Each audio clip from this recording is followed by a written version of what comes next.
Hello guys, how are you getting on? My name is Aaron Kelly and welcome to the final Premier League verdict for the 2022-23 season.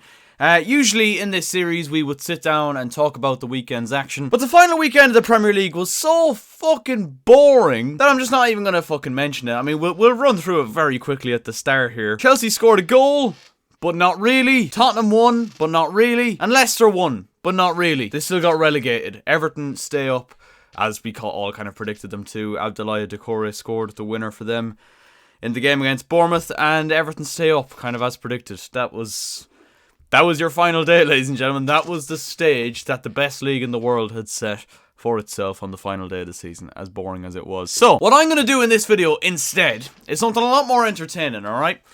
I am going to sit down and I'm going to clear out the Chelsea squad.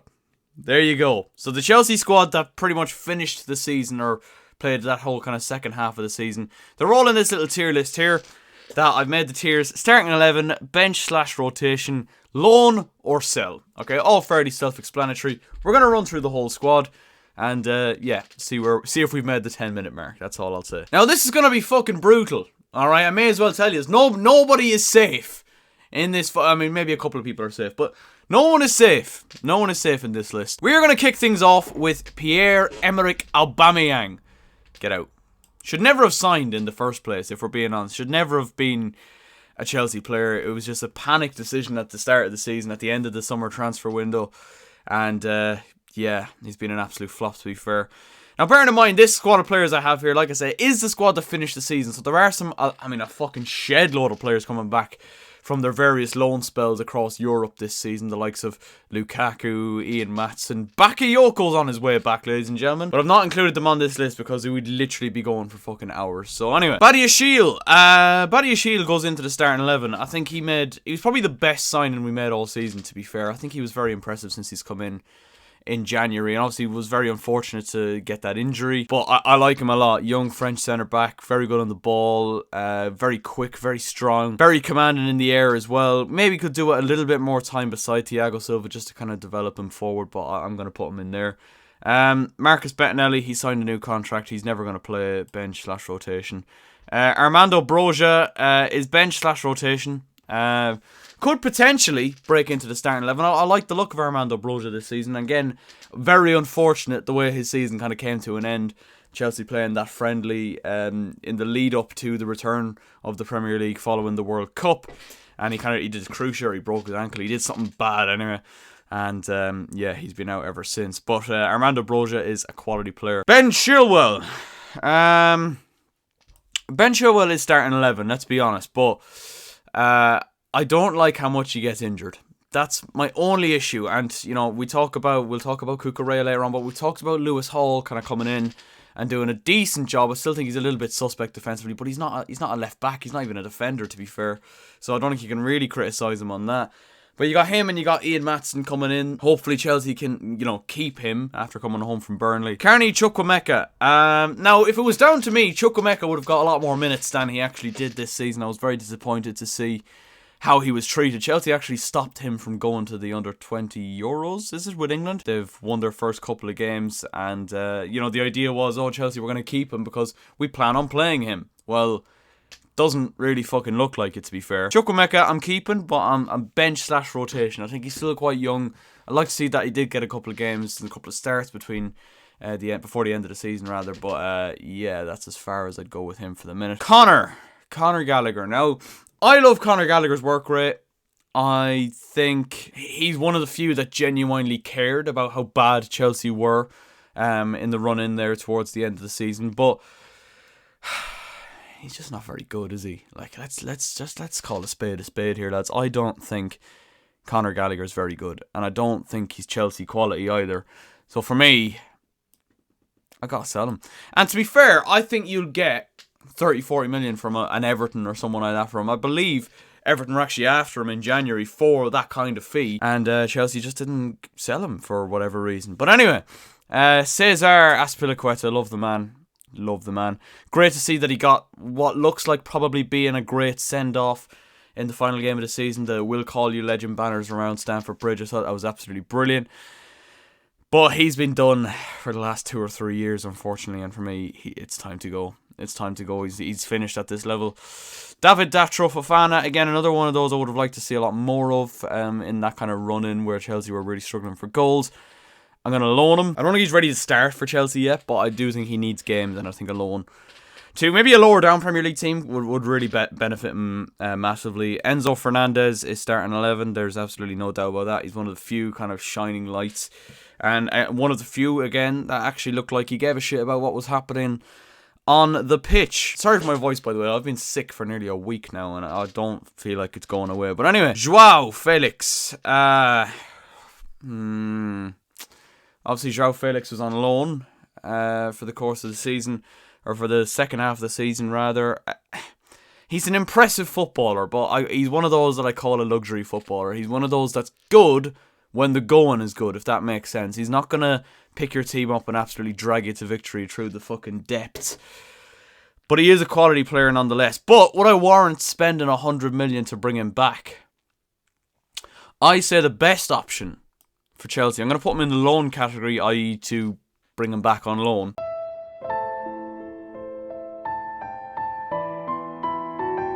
And see how he does, because I'd like to see how he does, first of all, with hopefully some better players coming in the summer, and hopefully a better manager, which it looks like it's going to be Maurizio Pochettino, which, whatever you think of him, he's a better manager than Frank Lampard, and that's not fucking saying much. I reckon this fucking feline behind me is a fucking better manager than Frank Lampard, as much as I love Frank. Wesley Fofana, he's definitely keep. He's definitely keep. But is he bench or rotation, or is he starting? Because he was very poor towards the end of the season. He's starting 11 quality. We'll say that much. He is starting 11 quality. Is Wesley Fofana, and I do think he deserves to be in there. But he needs to stay injury free, and he needs to just generally kind of improve his form from the get go next season. Lewis Hall, I'm keeping. And I would like to see him maybe playing his own kind of natural position a lot more. I know he is a midfielder and was so for the youth academy. At left back, he was a little bit suspect defensively at times. I think he could make a good wing back, but certainly as an out and out full back or left back, I don't think that's it for him. But like I say, it's not his position, and he's been played horribly out of position due to injuries and just bad form, which we will get into some players later on in the video. All right, Kai Havertz. Our Champions League winner. Listen, with Kai Havertz, it's definitely a case of I love the story around him and what he did in Porto. But has there ever been a consistent period of time since Kai Havertz has come to Chelsea where you've thought, fuck me, Chelsea have a player on their hands here? Because I personally don't remember thinking that. Yes, I think he's been a little bit unfortunate at times because the managers that he's played under has often played him out of position, which is a centre forward. And as a centre forward, I genuinely think I could do better myself. Like that is how bad he is as a centre forward. As a 10, I think he's a little bit better. There's rumours he could go to Bayern Munich, and this is what I'll say, right? I'll say bench/rotation, right?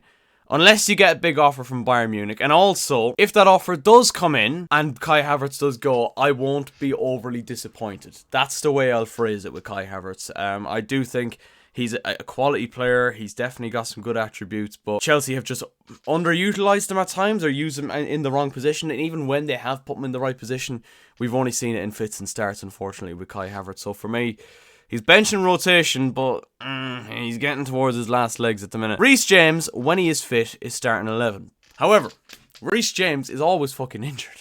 He's always injured. Which is great to see that Malo Gusto is coming in the summer. Hopefully, number one, someone that can, maybe an extra right back in the team might encourage him to be at his best and be at his sharpest a little bit more than he has been. N'Golo Kante, likewise. I mean, when he's playing, he's one of the best players on the pitch. But again, he picked up another injury before the end of the season, and that is concerning. But I'd be livid to see N'Golo Kante go. But if you can get someone in the fucking medical staff, a fucking witch doctor, who can come in and just improve his fitness, you've still got one of the best midfielders in the world there. But the problem is, he's always fucking injured. But anyway, now we got an interesting one here. Kepa, get out. I'm saying it. And you know what? I'm going to put Mendy in there as well. Get out as well. Chelsea need definitely one new keeper this summer. And I'm going to move down here to Gabriel Slonina, who has obviously recently become a Crinkle Bottoms Crusaders goalkeeper. Slonina's going to go into bench and rotation because I'd like to see him promoted a little bit more. Maybe not quite ready for the starting 11 yet, but Chelsea do need a world-class goalkeeper because you look at teams in the league. We'll take Liverpool, for example, right? Liverpool have just had a pretty bad season, let's be frank about it. But they still made a slight push for top 4 towards the end of the season. And yes, that's because the team found form, but they only managed to stay sort of afloat and not be down where fucking Chelsea were lurking in the second half of the table because of their goalkeeper. Alisson Becker is world class. He's fantastic. And if Chelsea can get themselves a world class goalkeeper, that already maximizes the potential of the rest of the squad to know that you got a safe pair of hands behind you. Now, I don't know who that's going to be. There's not many world-class keepers up for sale at the minute. There's talks of Onana from Inter Milan, who obviously will be playing in a Champions League final in a couple of weeks against Man City. But for me, Mike Maignan would be a really, really good signing. Just someone that's a safe pair of fucking hands, because these two guys in the literally Kepa has had some good moments this season. The Villa game away, I think, of one of Potter's first games, actually, he was superb, but he's just poor, and Mendy has fallen off a cliff as well. So I'd get rid of both of them, try and make as much money as you can off them. You're not going to make much money off Mendy. You might get a little bit for Kepa. And then, you know, I don't know who you bring in. Maignan, perhaps. That'd be my choice anyway. But anyway, Koulibaly is another sell. He has been such a disappointment since he's come in. I know he's 31, but it looked like at the time we were after getting ourselves a bargain, but realistically, Kalidou Koulibaly has been nothing short of a disaster. Mateo Kovacic. Now, there's talks that Kovacic might be gone in the summer. I hope he's not. I'd personally keep him as a squad player if we can. I do think he still has quality, and I think he's a really important player for Chelsea when we are at our best. Noni Madueke is obviously a keep, but probably bench/rotation for the minute. Marc Cucurella, get the fuck out of my club. Fucking Hugh Wizzy lookalike, man. I swear to God, Marc Cucurella is up there with the worst signings Chelsea have ever made. Like, he is dog shit. Like, he is poor. And this is what I'm saying about, yes, Chilwell, when he's fit and when he's firing, is Chelsea's best left back. But if we can manage to, if you're going to keep Lewis Hall as a left back, manage to kind of better him defensively. If not, Ian Maatsen coming back from Burnley, I think it's a no-brainer to try and keep him, to push Ben Chilwell and get rid of this fucking muppet. Oh my God, he's terrible. Mason Mount is an interesting one now, because Mason Mount, when he's fit and firing and when he's on form, he's been Chelsea's Player of the Year the last 2 years coming into this season. And for me, if it was down to me, he'd not only be kept, but he'd be starting 11. However, it's not looking like it's going to be that way, and, you know, it certainly looked like at Stamford Bridge on Sunday that he was kind of saying his goodbyes, doing his lap of honour and that kind of stuff. I would love for Mason Mount to stay, but the club aren't offering him what he wants, and I know there's going to be the talk of, oh, if he loves Chelsea that much, and if he's proper Chelsea, he should just sign the contract no matter what Chelsea are offering him, but there has to come to a point where he sees these players like Enzo, like Mudryk, like Felix on big money, and think, surely, you know, I've been Chelsea's Player of the Year the last 2 or 3 years, I deserve what they deserve. And from what we're hearing, it doesn't sound like Todd Bowley and the board are offering him as much as he wants, and Man United looks like the preferred destination. I don't expect Chelsea to keep Mason Mount this summer, as sad as it is, rather.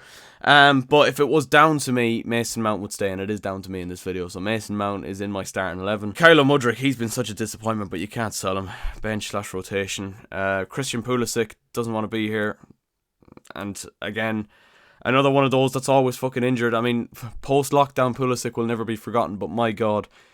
Again, similar to Kai Havertz, really, he's one of those players that you look at and say, has he really had a consistent veil of form apart from that kind of post-lockdown period?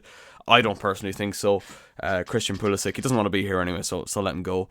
Ruben is also on the way out anyway, and that is the correct decision. Ruben Loftus-Cheek is not good enough for Chelsea. I do feel sorry for Ruben in a sense, because think of the Sarri era, which I know was a long, long time ago. He was one of our best players that season. Really, only Eden Hazard was better than him. And I do think that injury in that friendly that never should have happened before the Europa League final was, you know, he did his cruciate or something. He had a bad injury, and he's never really been the same since. Having said that, he has been a good servant for Chelsea, and I wish Ruben all the best at AC Milan, if that is where he's going. Thiago Silva, Nothing else needs to be said. Starting 11. Raheem Sterling finished the season somewhat okay, but our levels are just so incredibly low that, you know, someone showing any sort of veil of form is somewhat impressive. But I'm going to put Sterling in bench/rotation. I don't think Raheem Sterling is good enough, especially when the players around him aren't to the standard that they were at Manchester City. I think he does need those real quality players around him. He can't be the man to lead a team forward, if that makes sense. And unfortunately, it seems like Chelsea were kind of relying on him to do that this season, and he wasn't able to. So he goes in there. Trevoh Chalobah is an interesting one as well, because I like Trev. I do like Trev. But is he good enough? That's the question. Is he good enough? I don't think he's good enough to start. Would you keep him as a rotation player? Because we're quite light on centre-backs, really. Thiago Silva, Fofana. Or do you try and get a loan out of him? I don't know, man. I don't know. Maybe I'm just holding on to Trev because he is a Cobham graduate and I love the story around him, especially when he scored in his debut against Palace as well. It pains me to say it, but I don't think Trev's good enough, man. I don't think Trev's good enough, as sad as it is. I really wish Trevoh Chalobah was able to be the man for Chelsea, but I don't think he is, unfortunately. Dennis Zakaria, he's not coming back. Don't bring him back. I was quite impressed with him at times, but again, just too injury prone, really. Hakim Ziyech can also go. Get out, man. He should have been gone in January, and he's somehow still knocking around. And you look at that, we sell 1, 2, 3, 4, 5, 6, 7, 8, 9, 10, 11, 12 from the current Chelsea team, or the team that finished the season, and we keep 1, 2, 3, 4, 5, 1, 2, 3, 6, 7, 8, 9, 10. I guess Felix is 11, 12, 13, 14, 15, 16, 17, 18, 19. And even at that, you could look at, you know, Kai Havertz could easily go. I could see Kovacic going. I could see Mount going.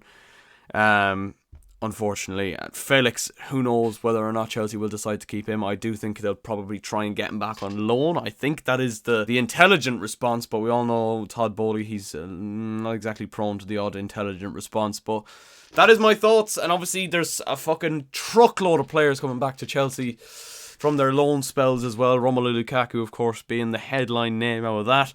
And most of the players coming back from loan I'd either sell or loan back, or just get rid of, to be fair. Most of them are never going to play for Chelsea, let's be honest. But those are my thoughts, and that is the end of the Premier League verdict for Season 6. A little bit of a different episode to round off the season, but that final day was just so fucking dead. I couldn't bring myself to even talk about it. But lads, if you did enjoy this video, don't forget to slap a like on it, and thank you once again for tuning in on another season of the Premier League verdict. We will see you guys once again in August, where Burnley, Sheffield United and Luton Town join the Premier League next season. That is going to be a hell of a ride, and hopefully Chelsea Football Club are back. But no promises. Stay tuned to the channel for loads more videos coming this summer, ladies and gentlemen. We've got a huge summer of content planned. Thank you so much for watching. Leave a like if you did enjoy. Subscribe if you are new. And I will catch you later. I'm in the big leagues. Tony don't miss me. Ballin' like Houston. Ayy, feeling like Whitney.